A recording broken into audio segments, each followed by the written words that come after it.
The New York Jets are taking on the Cleveland Browns in week 2. Can they get in the win column? We're going to talk about it.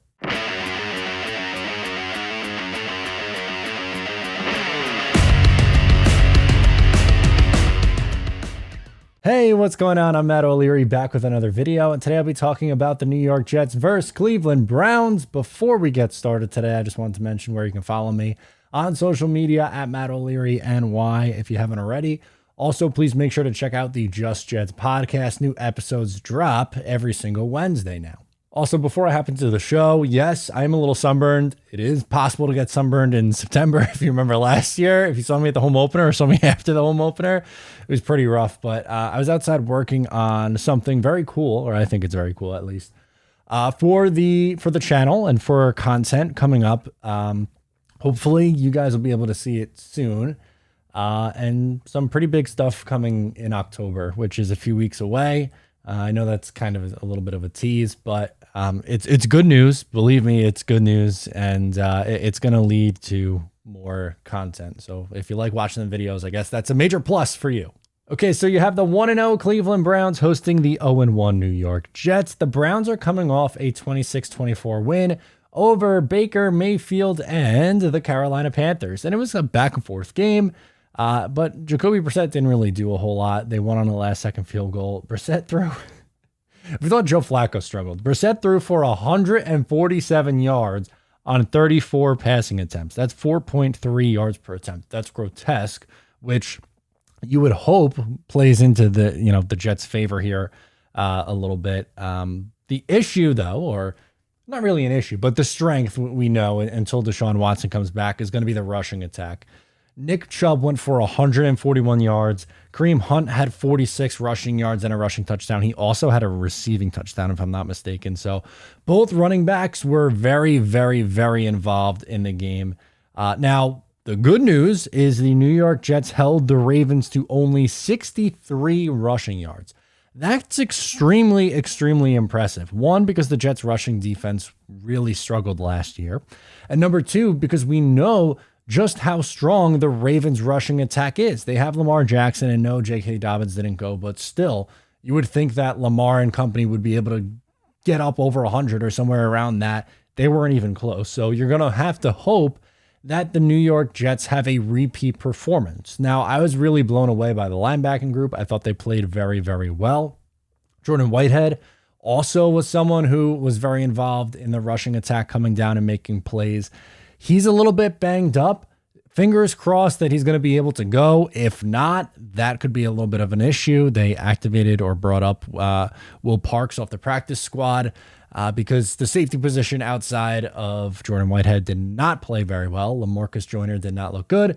And then if Jordan Whitehead can't go, it would be either Ashton Davis, Will Parks, or someone along those lines, which obviously no disrespect to any of those guys I just listed off, but they are not of the caliber of a player that, we're used to with Jordan Whitehead. The issue with the Browns versus the Ravens rushing attack, right? Like the Browns won, they have a solid offensive line. Not that the Ravens is bad, and Kareem Hunt and obviously Nick Chubb are a different caliber of back. They are much better than what the Jets saw last week. So I do think we see a little bit of a regression. I'm not saying that, they're going to run for 300 yards or anything crazy like that, but I think the Jets take a little bit of a step back in the rushing attack, especially if Jordan Whitehead's not able to go. That would be a major, major blow to this New York Jets team. On the New York Jets offensive side, things that I'm looking for is, will Flacco's inability to move hurt him against the Browns pass rush? Enter Myles Garrett. Holy smokes. Myles Garrett is a quality edge rusher, and he's going to be going up against George Fant, who really struggled a ton in week 1. Hopefully he kind of settles in a little bit. Or if he lines up on the other side, he's going up against the 4th-round rookie Max Mitchell. Now, Max Mitchell, I thought, was pretty impressive in his debut, but still, going up against someone like Myles Garrett is a tad frightening. And my fear with starting someone like Joe Flacco, who is really, really, really your prototypical pocket passer, the protection better hold up. Or also, part of it could be on the floor and saying, hey, I have to make an adjustment. Why not some quick screens? Wide receiver screens. Get the ball out of Joe Flacco's hands as soon as possible. Get it in the hands of Elijah Moore or Braxton Berrios, who can make people miss. Quick little slant stuff over the middle. The Jets opened up the game last week with 3 tight ends on the field. How about put a tight end next to wherever Myles Garrett is? If he's on the left side, line him up over next to Fan. If he's on the right side, line the tight end up over next to Max Mitchell and just have him chip him at the line. He doesn't have to hold on the block, but at least chip him, slow him down. You got to do something. So that's obviously something that I would like to see the Jets do. I also think the Jets need to run the ball more. I know it's kind of cliche and sometimes a little annoying when people say establish the run, but I think for the Jets to have some sort of success, they're going to have to run the ball a lot more. They had 16 rushes from their 2 running backs in Breece Hall and Michael Carter. You obviously need to run the ball more than that because you can't have Joe Flacco throw 59 times. Mike LaFleur was disgusted when he saw that. It said it sucked when he saw that Flacco threw the ball almost 60 times, and it also sucked watching it. So I want a little bit more of a balanced rushing attack. I'm not saying run the ball 45 times, but can you be, 30 to 35 passing attempts instead of almost 60? I think that's a fair ask. And I think the Jets, if they are to have some success here, I think it would be running the ball up the middle. I don't think the interior defensive line of the Cleveland Browns is really all that strong. So something to keep a note on there. And that's kind of the last thing that I wanted to get into before I go into player predictions and picks and scores and all that stuff. I think if the Jets do win this game, it's going to be a low scoring game. I don't see this one getting very high. I think it'll be on the lower scoring side. And if so, they're going to need their defense to show out and just be semi-functioning on offense, and you should be okay. My stat predictions, I'm going to give you 2. We'll start with Joe Flacco. I have him going 18 of 34, 204 yards, 0 touchdowns, 0 interceptions. I think he'll be very vanilla and bland, which I feel like that's a very vanilla, bland stat line. It is what it is. We're counting down until Zach Wilson comes back. Allegedly still week 4, even though he's practiced a little bit the last couple of days. Maybe they bring him back a week early. I don't know. Who knows? I'm not really moving off that week 4 timeline right now. And I'll give you Breece Hall. I think he gets his first career rushing touchdown, and I have him rushing 10 times for 58 yards. So a little under 6 yards a carry, which would be really, really productive. So before we get into my picks and predictions, I want to remind you, BUSR is the official sportsbook of Matt O'Leary NY. Make sure to sign up at busr.com/Matt.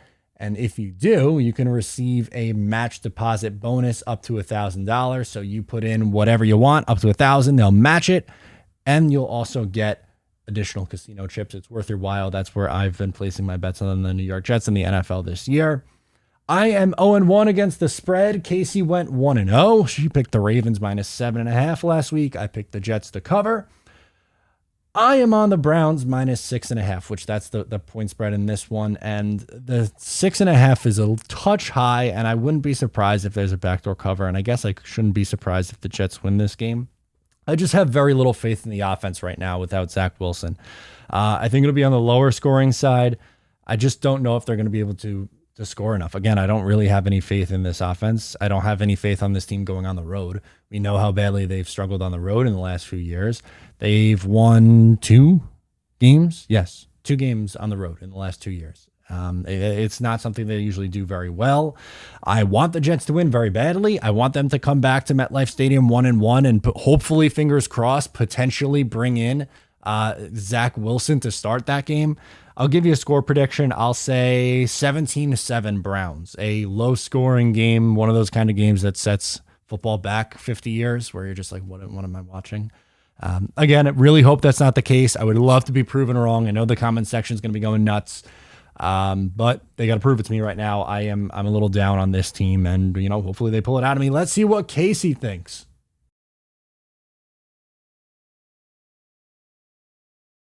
Breaking news, Casey does not go left. She goes right. And she is also on the Browns -6.5. So we are on the same side. Let's see if we win. Maybe you fade me and Casey on BUSR. Maybe that's the move. And you decide to back the Jets. I really like the under in this game. That's probably where I would go. I don't know if I would touch the spread, but I make all the picks for every game against the spread. So share that with you. And if I was really handicapping this and telling you what to do, I would say the under. Which is 39.5, I believe, right now on BUSR. So let me know what you think down below in the comments on this game for the New York Jets. Who are you watching for? What's your prediction? Can the Jets get the W? Once again, I am Matt O'Leary. Please make sure to subscribe, review, rate, comment, tell your friends. I'm Matt O'Leary. I'll catch you next time.